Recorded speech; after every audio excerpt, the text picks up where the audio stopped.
abonnés de ODD TV, bonjour.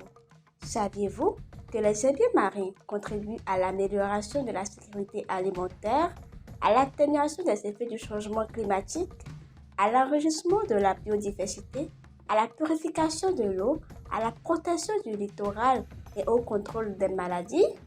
Saviez-vous que les herbiers marins sont répartis sur 159 pays et 6 continents occupant une superficie de plus de 300 000 km², ce qui en fait l'un des plus vastes habitats côtiers de la planète?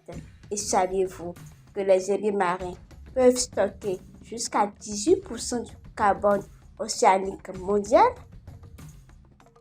Les herbiers marins sont essentiels à la vie sous-marine, mais ils offrent également de nombreux avantages aux personnes vivant sur Terre.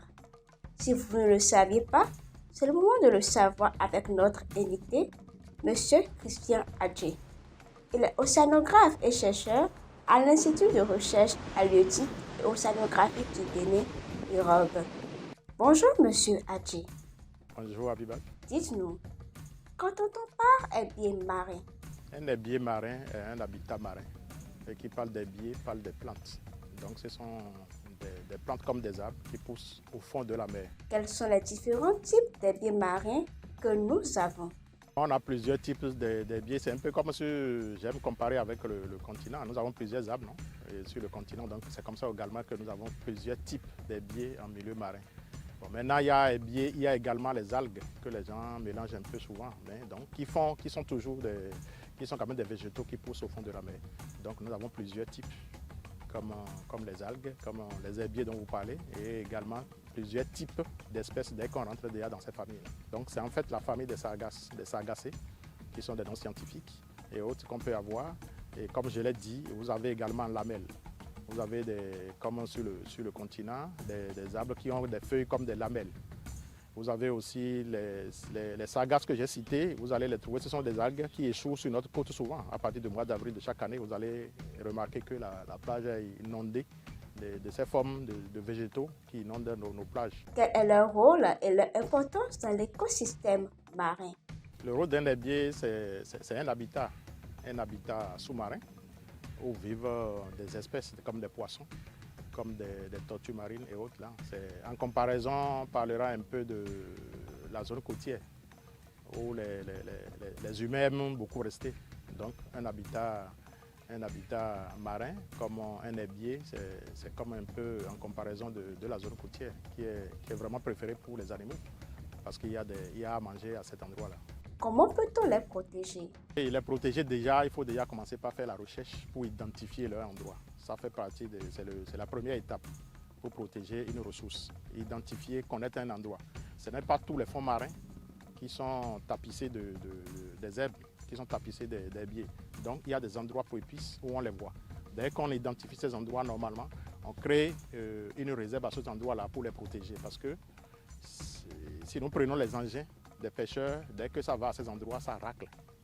Ça déracine ces végétaux marins et qui fait qu'on les retrouve sur la plage. Au Bénin, les herbiers marins sont-ils menacés?